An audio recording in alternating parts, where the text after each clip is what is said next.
An art is an expression of artist's imagination, shaped by his own life experiences. And what we perceive out of that art is our imagination and how far our mind can go based on our experiences. The painting which we are going to understand today is Atheist's Adulation by Amol Palekar. Yes, Amol Palekar, the famous actor who played the relatable guy in the 70s. At first glance, what stands out is the base of the painting. It is the Saraswati Yantra. The Saraswati Yantra has been deliberately used here by the artist because Saraswati symbolizes knowledge, learning, and the Yantra is traditionally worshipped before any intellectual pursuit.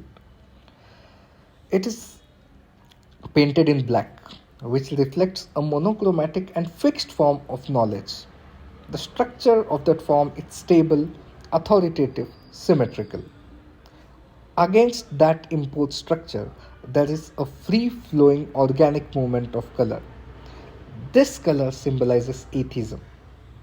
Atheism is not denial of the structure, but it is a natural rebellion which goes against that structure, the rebellion which is not imposed, but it evolves. It evolves instinctively.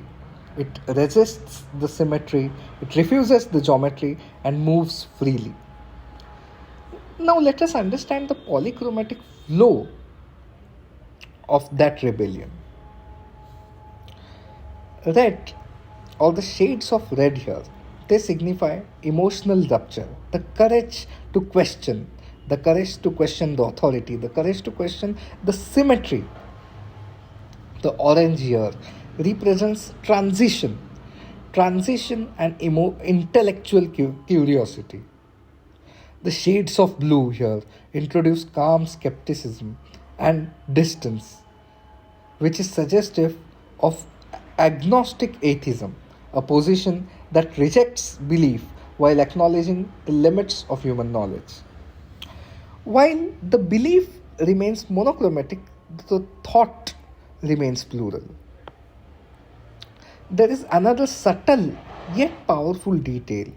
Although the base of the painting is at the bottom, the watercolor droplets in the shade of blue appear to move upwards. This defiance of creativity here is symbolic. Knowledge traditionally flows from top to down when there is authority to individual.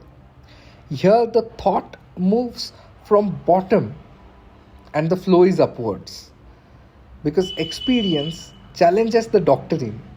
Individual reasoning rises against the imposed direction. These symbols in paintings are not imperfections, they are intentional disruptions. Palekar has repeatedly described himself as an agnostic atheist, and this painting reflects his stance precisely. The structure remains, the reverence remains, but the object of worship here is dissolved, and the flow of atheism here, the ability to question, is celebrated. It is shown more beautifully in a polychromatic form. The work here does not reject any faith, but it redefines devotion, as the title suggests us, an atheist's adulation. The painting here resists closure. It invites thought and not just mindless agreement. Let us discuss few other paintings from the same series next time. Bye.